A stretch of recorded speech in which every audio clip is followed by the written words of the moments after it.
We're in 2 Kings, and we finished up part of chapter 19 last week. Hezekiah, good King Hezekiah, is king in Judah, as you can see. The king in Judah, there he is, down here near the bottom in yellow, next to the last yellow one. One of the best kings ever. Gets to where he and the king of Assyria are not on the best of terms. Chapter 19, he has received some envoys from the king, and they basically said, we're going to take your country away from him, and he's very upset. He goes to Isaiah. I'm reviewing right now in chapter 19. Goes to Isaiah, the one who wrote the book of Isaiah, and he asks Isaiah to consult God. And Isaiah does, and Isaiah says, don't worry about it. The thing is not going to be a big deal. He's going to get news, and he's going to leave you alone. And sure enough, he does. Sennacherib, the king of Assyria, gets a report and goes running off to fight some other guy for a while. But he leaves a message saying, I'll be back. I'm coming back. I'm going to take your stuff and everything you've got, and there's nothing you can do. I've beat all the other gods of the other lands, and I can beat your Jehovah God too, who's just another little minor deity. I've done all this, and nobody can stop me. So Hezekiah goes in and prays. He goes into the temple and prays a prayer starting in verse 14. All about what's been happening to God, or he's praying to God about all of the things that have been happening, and how that, he knows that all the other gods are not gods, and that God is God. And so as he leaves then, and in verse 20, which is where we left off last time, verse 19, he says, now Jehovah our God deliver us from the king of Assyria's hand, so that all the kingdoms of the earth may know that you alone, Jehovah, are God. Because the king, just treated Jehovah like any of the other little gods around. He says, none of them protected you, so, this guy won't protect you either. And he even has his envoys lie and say that Jehovah had told him that he was going to win. Well, I'm sorry, that's just not true. So, in verse 20, Isaiah sends a message to Hezekiah. This is what Jehovah, the God of Israel, says. I have heard your prayer concerning Sennacherib. This is the word that Jehovah has spoken against him. Now, this is a literal word-for-word reproduction of the 37th chapter of Isaiah, as a matter of fact. It actually is a word-for-word reproduction of that entire chapter, starting in verse 20 here. And here is the word that Jehovah spoke against him, against Sennacherib. Virgin daughter Zion despises you and mocks you. Now he's talking to Sennacherib, the Assyrian king. Virgin daughter Zion despises you and mocks you. Daughter Jerusalem tosses her head as you flee. Go ahead, run, that kind of thing. Who is it you have ridiculed and blasphemed? Against whom have you raised your voice and lifted your eyes in pride? Against the Holy One of Israel. By your messengers, remember he sent 3 guys to tell them what was going to happen. By your messengers, you have ridiculed Jehovah, and you have said, with my many chariots I have ascended the heights of the mountains, the utmost heights of Lebanon. I've cut down its tallest trees, the choicest of its junipers. He's an environmental rebel. He's tearing up the environment here. We would hate him just for that. I've reached its remotest parts, the finest of its forests. I've dug wells in foreign lands, and I've drunk the water there. And the soles of my feet and with the soles of my feet, I've dried up all the streams of Egypt. In other words, I'm hot stuff. That's what you've said.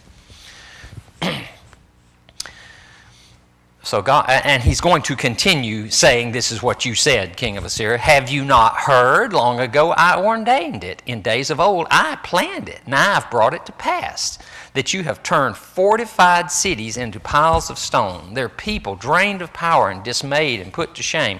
They're all like plants in the field, like tender green shoots, like grass sprouting on the roof, scorched before it grows up. Now God talks. But I know where you are. And when you come and go and how you rage against me. That is a threat not to be toyed with right there. If somebody's, what do we sometimes say? I'll when I'm picking up my car or something at the car dealership after some repairs, I'll say, I came by yesterday and stole my car. You were closed, so I'm here to pay for it. And the guy looks at me and says, that's fine, Joe, but I know where you live. You know, that's a joke, but it could be a threat. You know, if you were having a fight with somebody, you know, back and forth over a period of time, and the guy says, I know where you work. He's not just saying, I know where you work, is he? He's saying, I can come get you. I know where you are. And God says, I know where you are. And I know when you come and go and how you rage against me. That's a threat.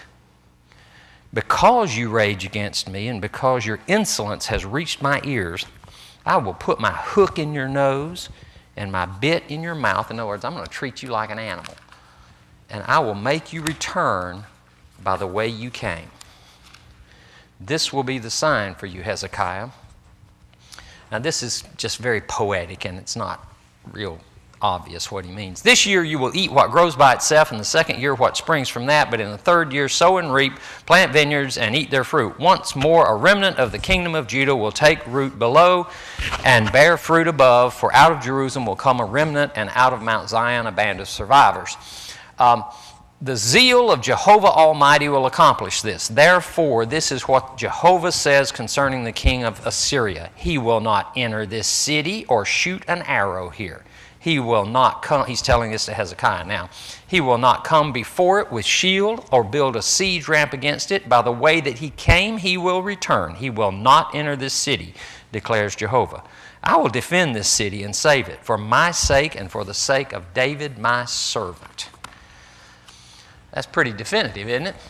He says he won't even shoot an arrow here. He won't even try to take it. Verse 35 is kind of a fun verse to me, not because of what happens, but because of the way it's said. That night, the angel of Jehovah went out and they have Jerusalem surrounded, by the way, went out and put to death 185,000 in the Assyrian camp. When the people got up the next morning, there were all the dead bodies. So Sennacherib, king of Assyria, broke camp and withdrew. He returned to Nineveh and stayed there. One of the translations almost says they woke up dead the next morning, which you heard that as a joke, I'm sure. You know, they woke up dead. I suspect he didn't. It was probably quite a mess. But maybe he did. I don't know. Maybe he took them back. I don't know. I don't know how the king of Assyria felt. If you remember, it says he went back to Nineveh and stayed there. Where have we heard of Nineveh before? You don't hear of Nineveh that often.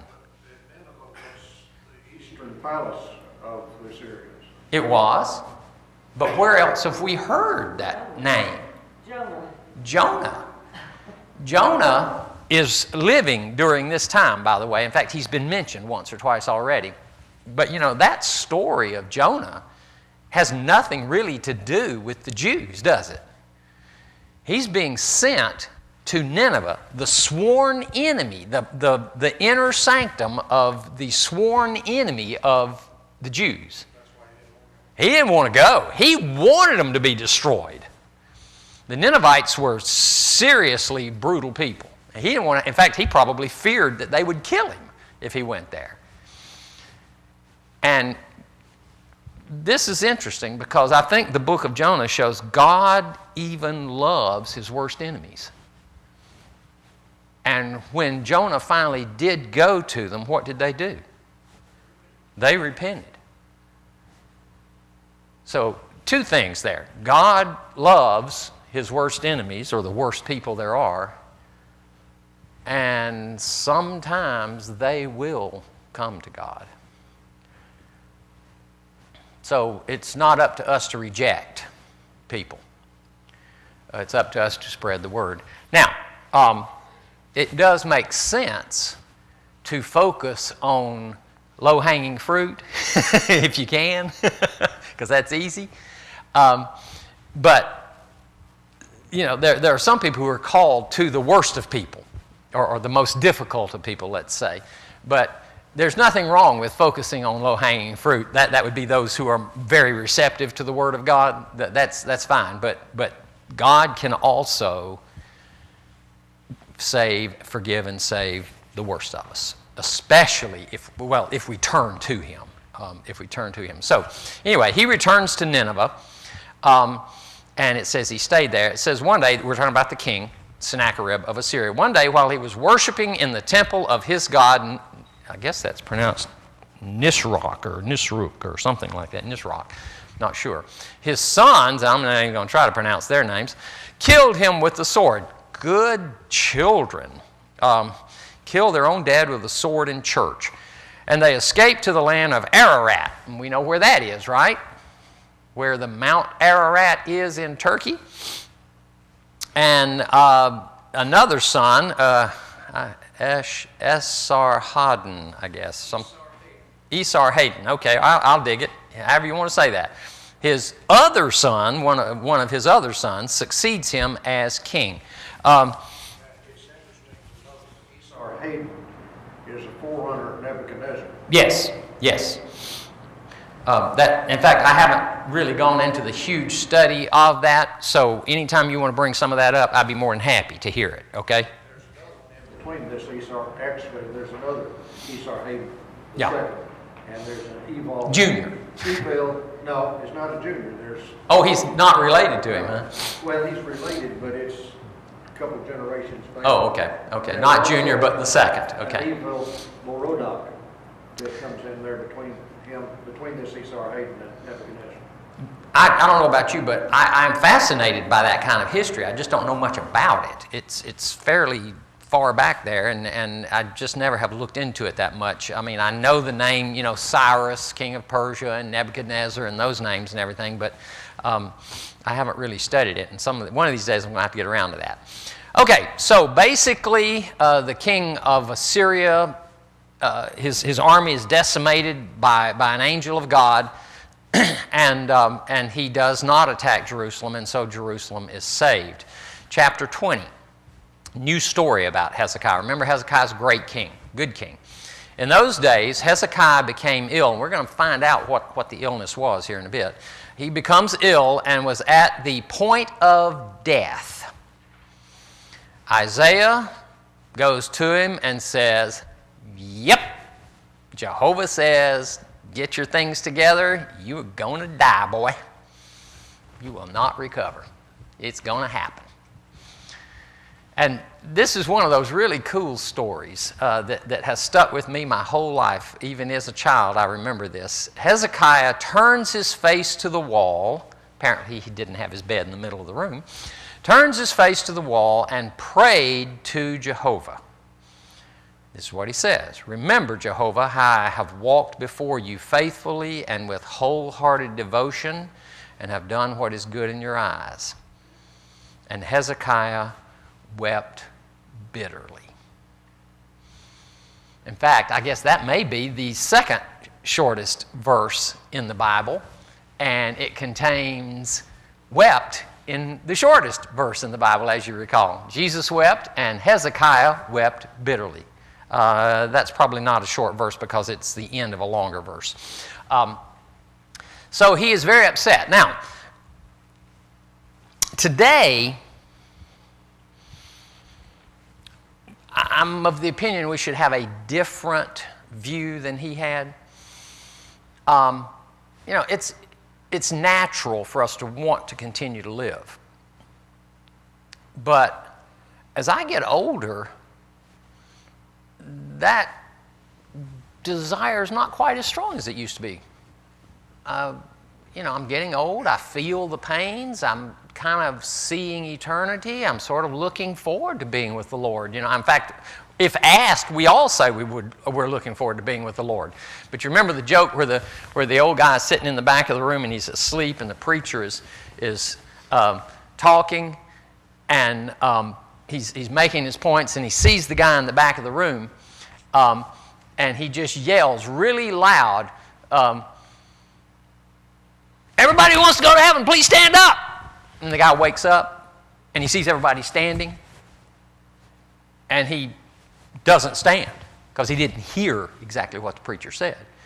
So everybody sits down, and the preacher says, Brother Bill, how come you didn't stand up? Don't you want to go to heaven?" And he says, "Yeah, but I thought you were getting up a load for today." So we want to go to heaven, but we don't want to do it today. Hezekiah is not thinking like that. They didn't have a real solid concept of the afterlife. They had spent 400 years in a country where afterlife was very common, the concept of afterlife. In fact, it was a fairly large chunk of their economy. Was the whole funeral industry was a big chunk of their economy, and the afterlife was what drove that. The Jews didn't have much of a concept of afterlife. They had this vague idea, maybe. But basically, their view was this life is it, pretty much. And so he's not happy at all that he's dying, because that's it, as far as he's concerned. By the way, this explains a lot of the philosophy of the Jewish people through the years, even to this day. We sometimes view, fairly or unfairly, Jewish people as being focused on material things. We sometimes do that. That is not stupid from their perspective, because that's it. So you live a good life here, you live well, you have money, you have, a good family, you do things well, God blesses your life, and then you die. Okay, so that would change your philosophy too, wouldn't it? If that was what we were expecting. God will bless you if you do things right in this life, and you will be well off and liked and respected and successful. So you would set your goals on those kinds of things. So maybe we should be a little lighter on those guys. Instead of looking down on them for being materialistic, maybe we should be a little bit lighter on them, because that would be the correct philosophy if there were no life after this. So he turns his face to the wall. He cries bitterly. And Isaiah hasn't even gotten out of his house, out of the king's house. It says, before Isaiah had left the middle court, and I'm going to insert the word, immediately the word of Jehovah came to him. Because he's just trying to leave the house, and he can't even get out of the house. God speaks to Isaiah and says, go back, tell Isaiah, the ruler of my people, this is what I'm going to do. I've heard your prayer, and I've seen your tears. I will heal you. On the third day from now, you will go up to the temple of the Lord. Sometimes God answers our selfish prayers. Sometimes I ask God for things that are for me, and sometimes He gives them to me. He's much more likely to give me things that I ask for on behalf of other people, I'm thinking. And He's very much likely to grant spiritual requests. Yes? In Hezekiah's prayer, he did not ask to be healed. He did not. That is true. He did not. But I think that was implied by his prayer. Why else would he pray? But it's true. He did not actually ask God to heal him. Well, we really don't know that, because the Bible may not tell us. The prayer may have been longer. We don't know for certain. But sometimes, what is it? The Spirit groans with utterances that we can't even understand on our behalf. We know that that was what He wanted, regardless of whether He said it or not. And when we speak to God, we do it badly, usually. And the Spirit translates for us, as we're taught in the New Testament. It takes what we say. It's kind of like how God looks at us through the lens of Jesus. God looks at our prayers through the lens of the Spirit, who rephrases what we badly say into what we really need and everything. And again, I'm not sure that God needs a translator. In fact, I'm quite sure He doesn't need one. But this is an analogy that works for us. We can see how this basically says you don't have to be eloquent in your prayer and get it right. As long as this is right, the words that you speak may not matter that much. As long as the heart is where the desire for good is. Some of the best prayers I've ever heard were, and that's all the person said.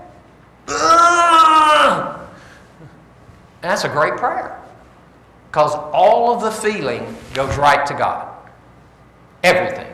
You don't have to go, well, now, God, let me see if I can frame this in a way that you can understand. I want to make my case at point 1, point 2, point 3, point 4, point 5. So therefore, that's not how He works. The quality of your presentation doesn't determine whether or not you get what you ask for. It's the quality of your heart. Prayer of a righteous person is valuable, as we're taught. Even a bad prayer by a righteous person might result in a good answer. A badly done prayer, let me say. So it depends on what's in your heart and what God feels like is best, and whether or not it will result in, the big picture going well. I forget what movie it is. There's a movie or a TV show in which someone gets their wish that no one would die. And that gets bad in about 24 hours. Really bad in about 24 hours. No one died for a full day. It got nasty in a hurry. So sometimes, we will pray for a person to live. That may not be in the cards.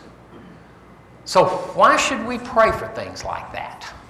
When many times, like if I were in Hezekiah's place and I prayed, God might just let him die. There's a bigger picture here, isn't there, sometimes? And it may not be even about us at all. But there is a big picture here. And there are events, and there are consequences, and things happen. Sometimes very bad things happen to us, and we, of course, focus on those bad things, right? And when something very good happens to us, we go, oh, what a coincidence, and we just go on. If I had told you this time last year, when gas was almost $3.50 a gallon, that today you would be paying $1.50 a gallon for gas, would you have believed me? No, not in a million years. If I had said it was going to be $4 a gallon, you'd say probably. But yet it's $1.50. Here, it's $1.10 in parts of Ohio right now. I don't know why they get it better. But you wouldn't have believed that. Now, if gas goes up to $1.75 a gallon next month, how are you going to feel about that? You what? Pay for it. You'll pay for it, but you go, oh, wow, gas is going up. It's up a quarter. It's $1.75. We forget that just a year ago it was nearly $3.50. You get used to the good, don't you? And you just, oh, yeah, that's just normal. That's how that is. We are being blessed right now, unless you work in the oil industry, which it's not a blessing in that case. So, there's that balance thing again. Some people are suffering, some people are winning because of that. But anyway, he prays to God. And God says, On the third day from now, you will go up to the temple of Jehovah. I will add 15 years to your life, and I will deliver you and this city from the hand of the king of Assyria. He's already done it once, but he'll be back. I will defend this city for my sake and for the sake of my servant David. How would you like to know that you were going to live 15 more years? To know that you're going to live 15 more years. I mean, I have a reasonable probability, maybe 50% or so, of living another 15 years. But what would I give to know that I was going to live 15 more years? That was a good application, 50-50. You either will or you won't. Well, no, the people who are my current age, half of us will be dead in 15 years. That's not binary, it's statistical. As you got nearer that 15 years, you'd be dreading it. It does raise an interesting question. Would you like to know the day of your death? I'd say that your expectations of reaching it would be upon your relationship with the Lord.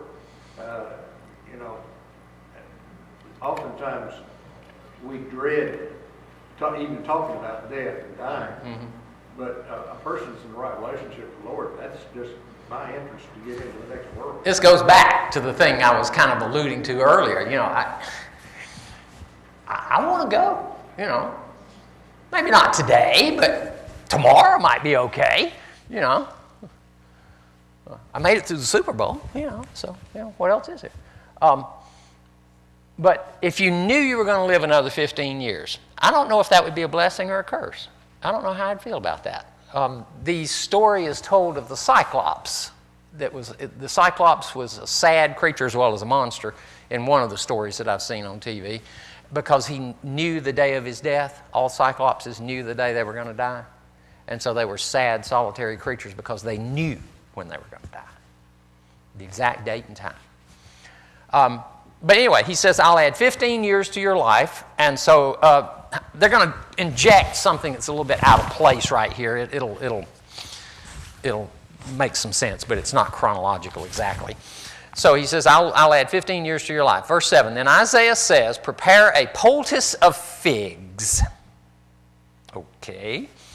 They did so and applied it to the boil, and he recovered. I seriously doubt that the poultice of figs fixed the issue. I think it was more of a visualization exercise. I suspect Hezekiah knew the poultice of figs couldn't heal him. He said, watch this, we're just going to smear some jelly on it and he'll get well. You know, this is basically a miracle, is what happens. And it says the boil, well, basically it went away and he recovered. I'm thinking he had melanoma. He had skin cancer and he was going to die from it. I'm guessing. It just says the boil. But my guess would be he had melanoma and it had metastasized and he was going to die as a result of that. And so they rubbed some fig jam on it and he's already been told by God, I'm going to heal you. So I think Hezekiah goes, yeah, that's really good. Pretty good figs. The boil was kind of nasty though. So he recovers. Okay, and then jumping back in the past slightly, it says, Hezekiah had asked Isaiah, what will be the sign that Jehovah will heal me and I will go up to the temple of Jehovah on the third day from now? Isaiah answers, he's actually telling him this before they put the poultice on him, I guess. This is Jehovah's sign to you that Jehovah will do what he has promised. Shall the shadow go forward 10 steps or shall it go back 10 steps? Now what he's talking about was there's a series of steps in the stairway of, it's called Stairway of Ahaz. And the sun would shine on these steps. And you could kind of tell the time of day by how many steps were in the shadow and how many steps were in sunlight. It was basically a sundial, essentially. And so the shadow would, you know, it would go forward 10 steps normally. as the day progressed. And so Hezekiah in verse 10 says, it's a simple matter for the shadow to go forward 10 steps. In other words, it does it every day. It just goes forward 10 steps as the day progresses. So I think I'd rather see it go backwards 10 steps, since that would be a thing to see. So Isaiah says, okay, that's how it will be. And so that's what happens, apparently. They don't actually describe. It says, and Jehovah made the shadow go back the 10 steps it had gone down on the stairway of Ahaz.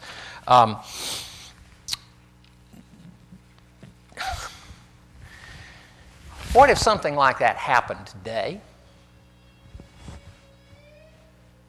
Is that a child? Did y'all hear that? Okay.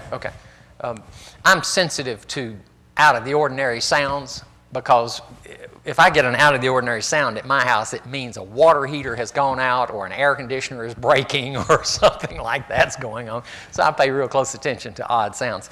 Tyra once kept complaining about a sound in her car, and I couldn't hear it, and the repair people couldn't hear it. Nobody could hear it, and she bothered me, and finally I said, I'm taking this car down to the shop, and they're going to take that car apart, nut, bolt, and rivet until they find out what that stupid sound is that you keep claiming is there. They got inside the engine and found out that the timing chains are, I don't even know if they have them anymore, but they used to be on the outside of the engine. Then they were on the inside of the engine. The guy said, Joe, that timing chain had stretched and was clattering, and none of us could hear it. And he says, if you had gone another 150 miles, you'd be buying a brand new engine. I went home and I kissed her feet. So anyway, all right, strange sounds get to me. So the shadow goes back 10 spaces, and that's his sign. But would we, if we saw something like that, would we say, ooh, it's a sign from the Lord? Or would we say, wow, what an odd coincidence, or what a strange weather phenomena? I'm sure I would say that, and unless El Nino, right, El Nino. By the way, in case you're wondering, it is a fact that the earth is warming a little bit. We have been coming out of an ice age for about 500 years now, a mini ice age, and so we are getting warmer. We won't argue over what's causing it, but we are getting slightly warmer. But I heard the other day that global warming causes global cooling. Really? So what does global cooling cause? Cause global warming? Yeah, I'm not sure. That's kind of interesting how we can justify all these things. Anyway, I would find it hard to believe if I saw a shadow go backwards. I would think someone was pulling a trick on me. We are so sophisticated today that we cannot be fooled by any of this craziness, even if it happened to be a miracle from God. So, we're actually starting into another section here. This is repeated in Isaiah 39, by the way, this whole section. Isaiah has quite a lot of historical writing in it. It's not all poetry and everything. I'm probably going to stop here. We've only got about 4 minutes to go. But you might want to notice that they're switching over to a different kingdom here, the king of Babylon. Can you pronounce that, Bill? Marduk Baladan? Yeah, that's Marduk. Well, mine says M-A-R-D-U-C. Marduk, or Marduk, son of Baladan, king of... Historically, it's M-E-R-O-D-A-C-H. Yeah, each version spells them differently because they were written in other scripts and other languages and things that don't look anything like us. It's kind of like... History spells it M-E-R-O-D-A-C-H-B-A-L-A-D-N. Okay. A lot of this is sort of repeated in Daniel. Yes. This is either the father or the son of that Evel that I was talking about. Yes. And we're coming up on Nebuchadnezzar pretty soon here, I guess. And that will come. Again, we've got Daniel going on here. We've got Ezekiel. These guys are coming up pretty soon. And so it's not, that's where we are historically. The books of Daniel and Ezekiel are not far away from this time period. And most of our prophets, or many of the other prophets, have already spoken. Isaiah is speaking at this time. Jonah has written his story at that time and is prophesying. Anyway, this king, apparently a fairly nice guy, for a moment anyway, sends Hezekiah letters and a gift because he had heard that he had been sick, that the king had been sick. Well, that was nice of him. Hezekiah receives the envoys and makes a really big mistake. He shows them all that was in his storehouses, the silver, the gold, the spices, and the fine olive oil, his armory, and everything found among his treasures. There was nothing in his palace or in all his kingdom that Hezekiah did not show them. Do I have to tell you that's stupid? If you were a very benevolent person and it was your practice to take in people who were trying to beat drug addiction into your home and help them recover, would it make sense for you to show them where your wife's good jewelry was in a jewelry box somewhere? Would that make sense? No, it would not make sense. Yes?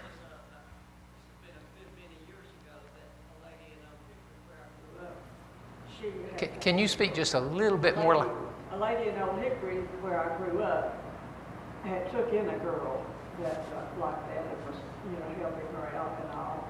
And the girl ended up killing her. The girl that she took in to help ended up killing the woman. Okay. That's even worse.